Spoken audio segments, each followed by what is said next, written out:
our speaker this morning, Amy Levesque, is that correct? Oh, all right, thank you. Great to introduce you. She is a Master Distiller and the Director of Distilling at Hiram Walker Sons. So without further ado, let's give her the floor. Thank you, everyone.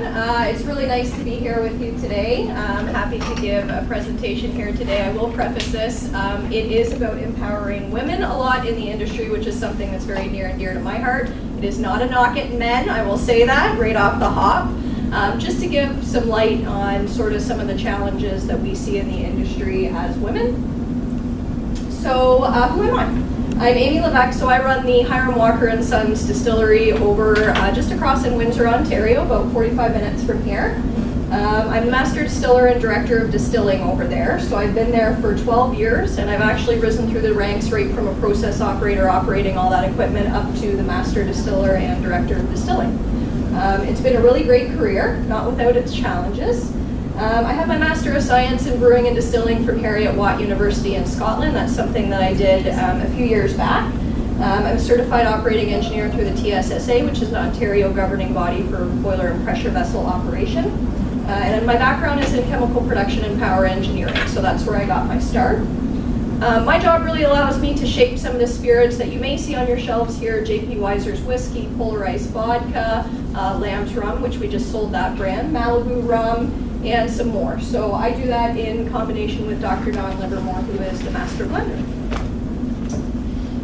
So we're going to talk a little bit about the background of women in distilling and how it all started. So the first distillers, believe it or not, yes, thank you. The first distillers, believe it or not, were actually women, and this goes back to 7000 BCE, ancient Mesopotamia. Women were in the house, men were out fighting, crusading, doing what they do, and the women were there baking bread, grinding grain, and they also devised a system to be able to learn how to brew and even distill back in those days. Also, medieval England, alewives. So the alewives were at home. They were the first brewsters, and they brewed for their families. Now what this did is it actually gave them a little bit of independence. They were able to earn some money for their family. They loved it. It really gave them a sense of empowerment and a rare income, which they didn't have back in those days. The knowledge was passed from mother to daughter, and that's how brewing and distilling really started. Not many people know that story, that it started with women. Now, all good things must come to an end sometimes. As with many times with women in industry, our accomplishments are erased. So we call this the Great Erasure. So what happened in the 15th and 16th century? Brewing professionalizes. It starts to commercialize. People are capitalizing on it. They're seeing these women make a little bit of money. It's becoming profitable. Alcohol is becoming more popular. So what happens then when we commercialize things? It turns to capital, to licenses. Women don't have access to that. Women don't have the ability to get the income to gain the capital. Furthermore, they're not able to get the licenses. Much like women are not able to own property back in these days, they cannot run a business. So they are pushed out of something that they started. The witch myth. So not only were the alewives pushed out of something that they started and they built from the ground up, but they were actually vilified. So what they did is they turned them into these caricatures that had pointy hats, cats, cauldrons, much like the Salem witch trials that you saw. So they've actually vilified these women now and taken away everything that they've started. 19th century, not that long ago, 1800s, very few women remained beyond bottling and clerical duties. Women could not be in the manufacturing process any longer. Next slide. Beginning in the 1960s, women started reclaiming the craft. Not only that, but today we're redefining it. So I'll tell you a story about my distillery that actually still haunts me to this day. As recently as the 1960s, which is when it started to kind of turn around, women would work in our bottling hall. They couldn't work in the manufacturing, but they worked in the bottling hall. And when you got married, you no longer had a job. Your job was to go home and be a wife and a mother, and you were not allowed to work anymore. So that's something I always reflect on as I move forward. Now, in the 60s, that did start to change. Women were starting craft startups, kind of starting in the 80s, I would say more. Women now lead as master distillers, myself as master blenders. I have a great partner in Kentucky, Ali Ochoa. cellar masters, and women are even founders. I know a great woman in Ohio, Wendy Pevich, who started her own brand label. So we're really taking it back and redefining it now at this point. There's still a gap. So the gap at the top, in my space, which is director kind of VP level, there's only less than a quarter of women in that space right now. Majority of them are men. C-suite executives, 12 to 29%. Why that's such a gap is because even when women make it there, they're pushed out. There's an interesting lawsuit right now in Bardstown, Bourbon in Kentucky, where 5 senior leadership women, C-suite executives, are actually suing the company because they were fired. They were called things like a pushy, and I won't go there. They were vilified for being aggressive, and they weren't. They were actually just being leaderships and fighting for their own rights, but they were pushed out. That's why you see that gap, because as soon as they're in, they're almost out. 23% of chief operating officer roles are held by women. Barely a quarter of top roles belong to women. That climb is far from over. Now, what I will say is companies are getting much better. I'm very proud to work for Pernod Ricard, which owns Hiram Walker. They are our CEO for the gold business unit is actually a woman, Nojam Fouad. And people are in leadership roles, women are in leadership roles at all the distilleries now. So we are making progress. Next slide. Joy Spence. Joy Spence, I know you're very fond of science, as am I, with a background in science. She was the chief chemist turned history maker, really, at Appleton Estate in Jamaica. Joy started in the 80s, and she started out there as a chief chemist. In 1997, this was a turning point because she actually became the first master blender, first woman master blender. And this was in Jamaica, which arguably is behind us a little bit when it comes to women in the industry. She was renowned for a rare organoleptic gift, the ability to detect and differentiate different aromas. That's key in our industry. Many women have that. They're very sensitive to smells.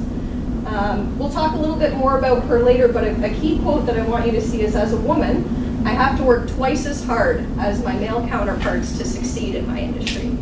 I can tell you for a fact that is true.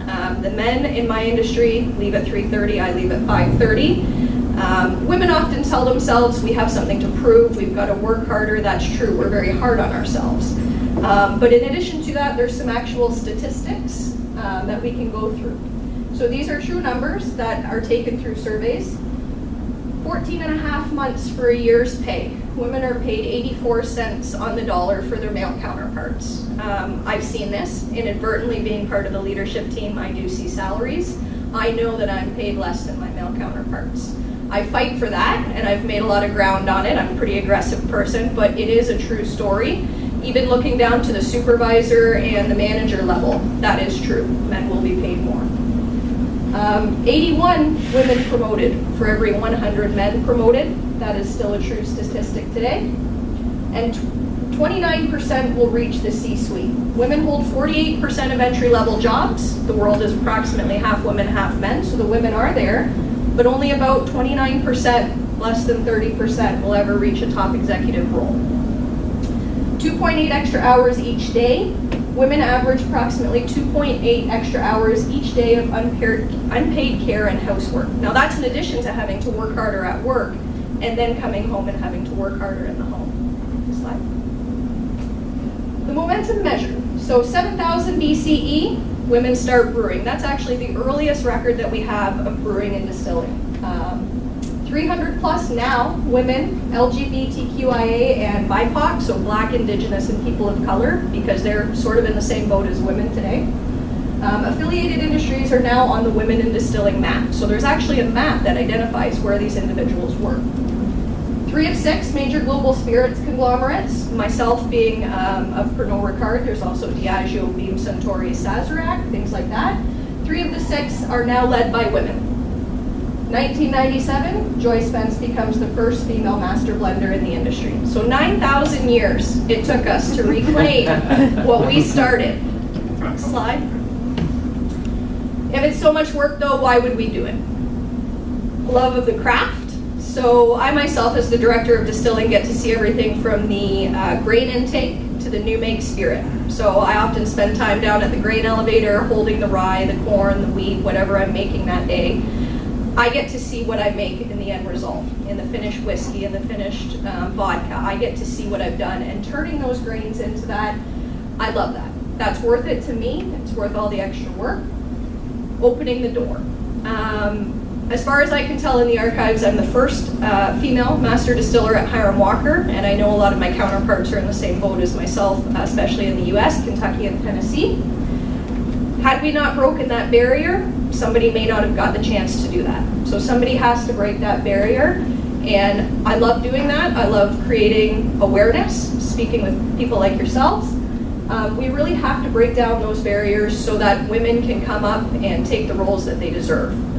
The woman behind me, my second in charge, is a woman, so myself taking that role has now shown her that she can do it. It's shown the company that it can be done, and it can be done with success. Mastery and growth as well is another one there, so never stop learning, never stop. I started chemical production and power engineering. When I rose to the level of manager, I decided I'm going to go back and get my master's in brewing and distilling. Always keep learning. It's exciting, it's fun. The climb does come with sacrifices, I'm not going to lie to you, and I have a really great support system, I will say. So I have a great husband and a great set of parents and in-laws at home that help us. But there are sacrifices, recognition and respect, a lasting legacy. That's not the right slide, but we'll go with that. That's supposed to be the sacrifices. I don't know what happened there. These are actually the benefits that come with it, so we'll skip over and go to that. So recognition and respect, awards. You get awards, you get promotions, you get things like that. A lasting legacy.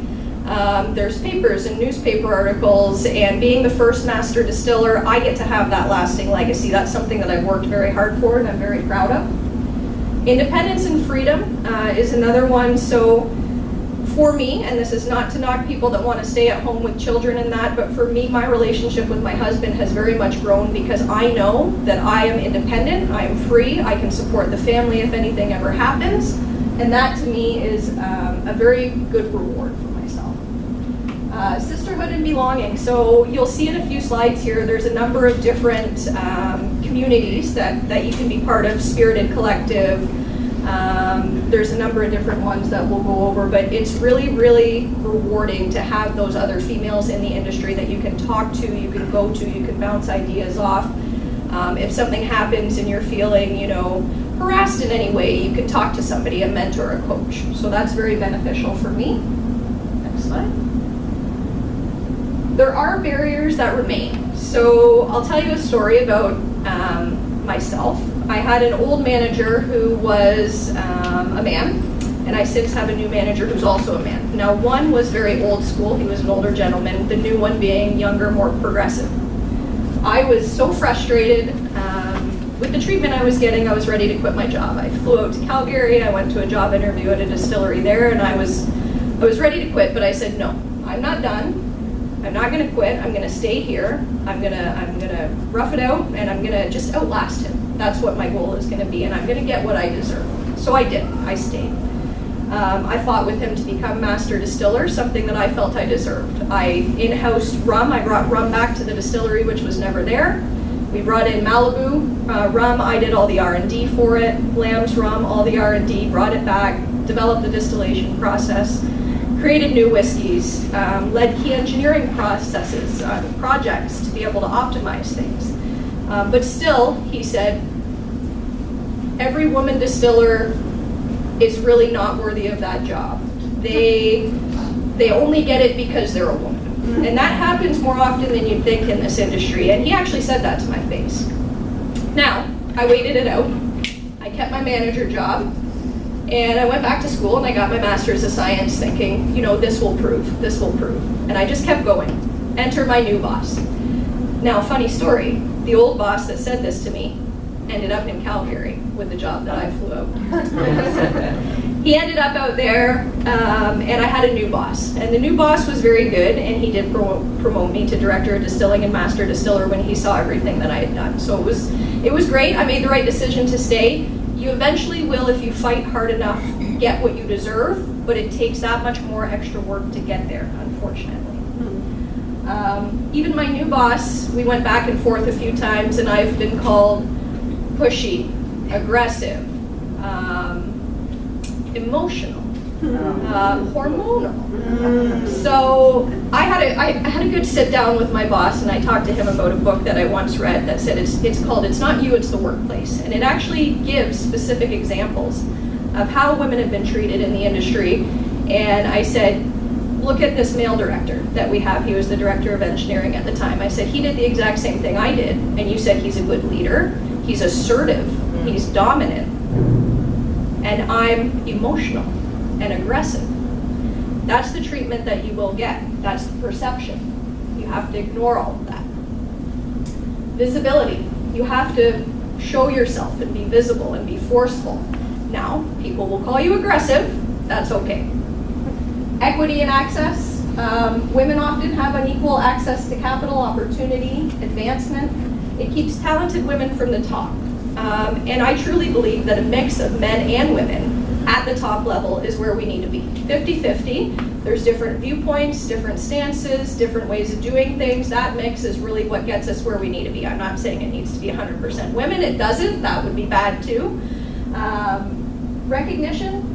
Skill is long overlooked and uncredited. As the story I told you, everything that I did, I was still told people will only think you're there because you're a woman. Next slide. Now, a movement is rising. So I talked to you about some of the communities that are out there. Women of the Vine and Spirits, I'm a member of that one. That one is great. That one actually provides many different scholarships through their foundation to women. It allows them to go back to school for brewing and distilling. It allows them to take extra classes and courses. It allows them to do networking opportunities. Women in Distilling, I talked to you about that map. That's an inclusive map spotlighting nearly 300 women, LGBTQIA and BIPOC affiliated distilleries. That's been going on since 2020. So you can actually see where these women are, and you can see how it grows. Our Whiskey Foundation, that's the modern face of whiskey image library. 10 years ago, if you looked at some images of distilleries online, all of these would be men. So our Whiskey Foundation sought to change that, and they started putting in pictures of women at stills and women doing fermentations. And it's really made a change.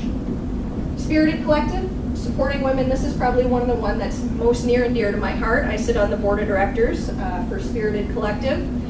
Spirited Collective supports women and non-binary individuals in the spirits industry through networking, social events, scholarships, mentoring being one of the most important.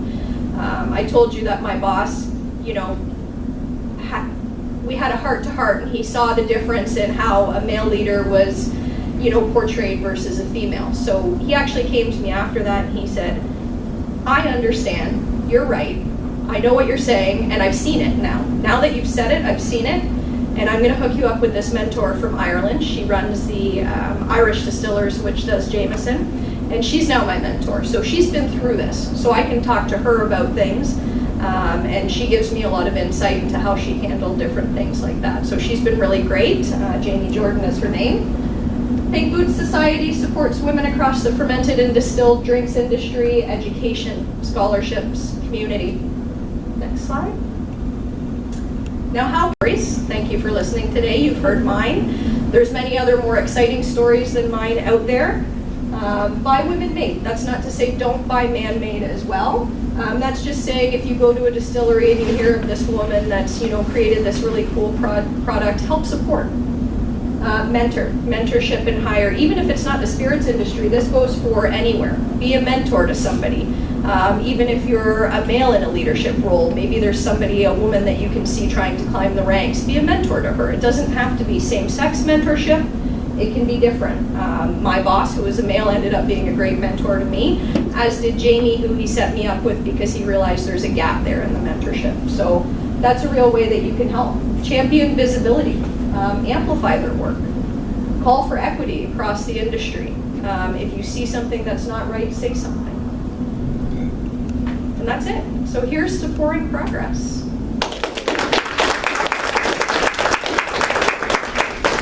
That was great. Do you have a few minutes for a question and answer? Of course I do. All right, open the floor for questions. The map that you have, is that only North America or is that worldwide? There's a North America version, but I believe there's actually a worldwide version as well. If you go to that website, you can see it. Yeah. In those moments where that old boss said things like that to you, or another boss said that you were being emotional, or what did you do in that moment, or did you take that internally and then just work on yourself adjacent to that to get to where you need to be? Great question. I'm sure there's better ways to handle it, but I get really mad. I'll be honest with you. I get very angry, but I sit with it and I think about it for a while. And I was ready to go to Calgary after that. I was ready to say, see you later, I'm done with this. So I sat and I got really angry. That's when I booked my job interview and I flew to Calgary. And then I sat with myself for a little bit and I said, yeah, you're pissed. You're mad.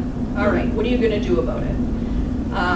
I love that distillery. I've been there for 12 years. I've built it up. I feel like I've put my blood, sweat, and tears to it. And in the end, I sat and I said, I'm not going to give him the satisfaction to let him take that away from me. I'm not going to move to a different distillery. Could I do the same thing there? Sure, but the same thing's going to happen. We know that. So I got really mad, and then I chose to stay, and I went back to school, and I got my master's, and I worked harder. My goal, the one motto that I keep coming back to in life when I get frustrated in these situations is just outlast them, because they will go. Their attitude will eventually get the better of them, and they will either be removed from the industry or they will move on. So that's sort of the stance that I took, but what I like to do is turn my rage into determination. So I turned it into, what am I going to do better? How am I going to attack this? Who am I going to talk to? What am I going to do? And then I go full force from there. And I just create an ambitious plan and execute it.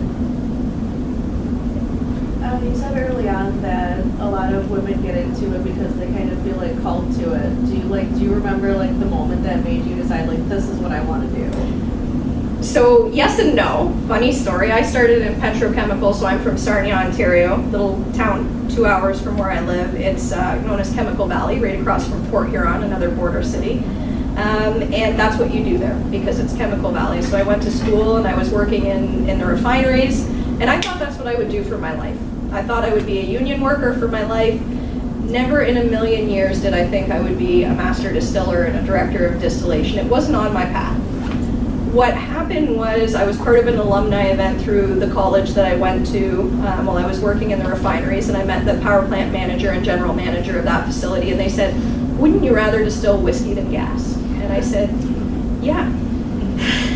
But then in that moment, I started as an operator. So I came over and I was an operator and I was operating the stills and I was in the union, and I thought, hey, this is what I'm going to do for the rest of my life. Once you're in the union, you're in it. That's sort of the idea, right? And then my boss approached me about 1.5 years later and he said, would you make the switch? We want you in management, we want you as a supervisor, and then you can elevate from there. And it took me a lot of time to decide that, so I won't say that I was called to the whiskey industry, I will say, but called into doing what I do now as a master distiller. It was something that I fought with a lot, and in the end when I did it, I can't imagine doing anything else with my life, other than being in the spirits industry now and in leadership roles, so yes and no. Yes and no. Yeah. So having worked, I think, I work in like a female-dominated field, and so things are a little bit different because we're contending with each other a lot of the times, but yeah. Still in top-ranking position, it's a lot of fun. So how do you, in your mentorship conversations and your collective and everything, are there conversations around how women talk about each other in their field too, and what we should be doing to shift things, or how we can? All the time. So that's part of why I really love the Spirited Collective. So the lawsuit that I mentioned in Bardstown, that's come up in there, and there's been women supporting those women through that as well. And how do we change the dynamic of what is out there in the industry? Because the men are trying to spin a different story, not all the men, but the men that were involved in this specific situation. And it's how we come together as a group and lift them up and support them. So the collective, as well as Women of the Vine and Spirits, has really come behind these women and stood behind them and said, we're here to support you, we want to hear your story.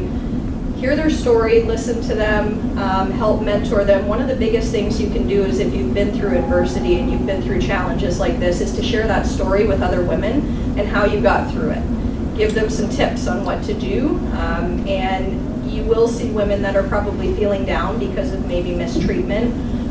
There can be mistreatment from other women as well, so how do you combat that? I think a lot of it is just listening and sharing your stories and telling them that you will get through it. Much like my story of I was ready to quit, flee, go to Calgary, I didn't. Stick with it, and I've had junior members in my area that have said the same thing. I'm ready to quit, I want to throw in the towel. Don't, because look at where I am now. It's going to take a lot of hard work, don't lie to them, but you will get there. So I think that's the most important thing that you can really do. Your master's program in Scotland, Yeah. Is that a distance learning opportunity? Yeah, it was. I did go to Scotland, but I did it through distance learning because I actually went and got my master's while I was still working full-time and raising my son. So it was a challenging time, but yeah, they will do it through distance learning. So, and why did you pick them? If other people are trying to follow your path, So Harriet Watt is probably one of the most renowned schools for brewing and distilling because it's in Scotland. That's where a lot of the distilling is. That diploma means the most. When you go on to do things like if you wanted to get certification as a master distiller or master blender, they take that at par at Harriet Watt, where other schools they will not. So it's really the power of the diploma that I was going after there and the renownedness of the school. I'm wondering your thoughts on the marketing of alcohol in general too, how it's so gendered from like everything, the color, the names of new alcohols that they make, the mixing of an alcohol, or like the idea of like a male spirit compared to, especially like whiskey. Gentleman like, Jack. Yeah. Just if you had to make some take on that. It is, and it historically has been, so you're absolutely right about that. We're trying to change that a little bit. I mentioned to you I have a master blender that's part of Pernod Ricard that's in Kentucky. She works out at Jefferson's and Rabbit Hole, and she actually marketed a whiskey. It's a $300 bottle, but it's got a woman's face and her story on a little tag on the bottle. And this was a woman who created this whiskey. So we really are trying to change that by marketing things like that. It's going to take a long time. It's not going to be easy. Women now are getting more into sipping whiskeys neat. So how do we market that towards them? Women don't want a Cosmo anymore. They don't want a wine spritzer anymore. I know for me, my favorite drink is Lot 40 neat. That's what I drink. So women really are getting into it. I think the reason that I do a lot of tours and tastings at the distillery too, and I do them for a lot of women's groups, is to bring those people in and get ideas from them and see what they like. I know we are going after a lot of marketing for women. We're advertising in women's spaces. We're doing events at women events. Bourbon Women is a big one that I usually do. I'm not doing this year, but I usually do every August in Kentucky. About 600 women come in and we show them all of the new whiskeys and spirits and different things that we have. So different things like that we're trying to do to change that dynamic. It's going to be a long road. Amy, I was fortunate enough, I think it was last summer, you took a group of us through your distillery, and it was really, really cool.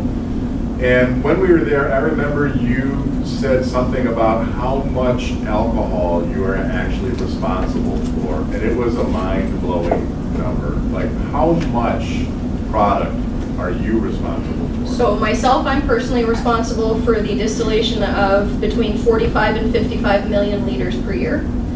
We are the largest distillery in Canada. We're one of the biggest grain to glass in North America. We go kind of back and forth with Jack Daniels.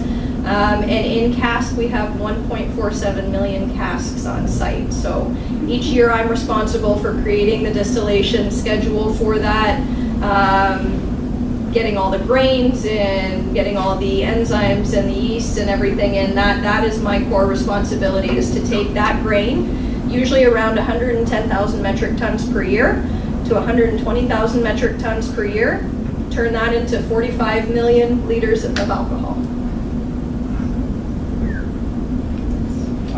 So we've got two boys we're trying to raise to be modern gentlemen, and I would like to know how you think your own success has shaped your son's attitude about women and gender equality. Great question. So yes, I do have a son, he's 8. And I frequently have brought my son actually into the plant with me, and he's actually amazed. Wow, Mom, you do all this? Yes, I do. and my husband's in the military, so he sees kind of both sides of the working parents. He sees that either person can do either. I know my husband's taken him to the armories with him a couple times, and he's seen the women in uniform there. So it's really just exposing them to the ability and the idea that women and men can both do anything, whatever they want. So he sees me, and it's interesting in our house, I'm out of the house at 5:45 in the morning, and I generally don't come home till 4:35 at night. Now my husband doesn't go into work until around 9, so he's doing kind of all the morning routine, which in a lot of homes is a mother's job. So he's kind of had that role reversal for a while. He's seen his mom working hard. We sit down and have talks with him about that. As he gets younger girlfriends, we're talking to him about how we treat them and what they can be and what they can do. And he says, you can't do this, you're a girl. Absolutely not. We're not putting up with that. So it's just really setting that expectation for them. And I think children like to see. So if you can show them women in these industries and you can show them, you know, equality, that's really going to help you. Any other questions? Yes. Okay, this is way off, but I was kind of interested with the smell thing. Yeah. Oh, yeah. Because I have a super sense of smell. What are they smelling when you're in the whiskey? Like what do you use that individual for? So that's a great question. So your olfactory senses that you have, you're born with them. You can't change them. You can learn about them, but you'll never change them. So our master blender, for example, Malibu Rum is a brand that we own. It's high coconut. He cannot smell coconut. So he has to rely on other people that come in. He's nose blind to that. So he can't tell if there's no coconut flavoring in there. Me, I'm very sensitive to geosmin. Geosmin is a compound that gives off a musty scent, sort of like a moldy basement. I don't know if you've ever had a whiskey and you're like, oh, it's kind of like musty. That's a compound called geosmin. It comes from the grain if the grain's not dried properly. So those are some things that we're looking for there. It's about 50-50 on the geosmin side, whether you can smell it or not. We once released a whiskey that was high level of geosmin, and it got past the sensory panel because we just didn't have the sensitive people on panel that day. So 4 of us took the bottle. 2 of us were like, oh, absolutely not. And 2 people said, no, it's fine. There's nothing wrong with that. So you really have to, we have about 25 sensory analysts on site. Myself is one of them. And we sort of test them every year. So we give them the scents. Diacetyl is a big one that's very buttery. It'll taste like, kind of smell like buttered popcorn. High propanol will be sweet. You can have high ester, which is very fruity. You can have sulfur. You can have rubber contamination from hoses. So what we actually do is every year we test our sensory panelists. We'll spike a sample, and they have to pick it out. If they don't properly pick it out and pass that test, they cannot be sensory panelists. So it's something you're born with, but you can teach yourself how to identify. But if it's not there from birth, you'll never get it. I didn't know I could get paid. You could. And free drinks. And free drinks. I can't imagine not being able to smell coconut. That is such a potent. It's such a and he's great at everything else, so it's really bizarre because he can smell everything else and he's got a great nose. Coconut is the one thing that for whatever reason he just cannot detect. It's crazy. Yeah. Do you know if there's any research into whether or not there's a gender difference in that ability? No. I have seen that women are more perceptive to picking it up. Not specifically that they have or don't have the ability, but that they're more in tune with their senses, I suppose. So they will identify it a little bit better. Not that men don't have it, but they're sort of just smell, oh, it's there, it's not there, whereas women will look for the kind of subtle nuances that are in there. I really wonder if because due to the potential damage in pregnancy that women might have evolved to be more sensitive. Could be. That's to interesting. smells. Yeah. I'll have to look that up. Sorry, John. It is a known change in pregnancy that you become more sensitive to smell. And I experienced it all 3 times. Although I do feel like if I'm speaking, I don't know the research on this, but if I'm speaking for myself, I feel like I've retained that after having 3 kids. Like I do feel like I smell things. I'm like, oh, the baby needs to be changed. And he's like, what are you talking good about? And not good. Good smells. Yeah. Yeah. Okay, so I think I've had it since birth because we had 40 acres and I could tell exactly what was for dinner in the back. Oh, wow. Down to green beans, so. Oh, yeah. But I agree, it did get more You prominent. should get in the whiskey than industry. Yeah, right. Who knew? Yeah. Any other questions? I have to be the one. Great. Well, thank you guys for the opportunity to speak.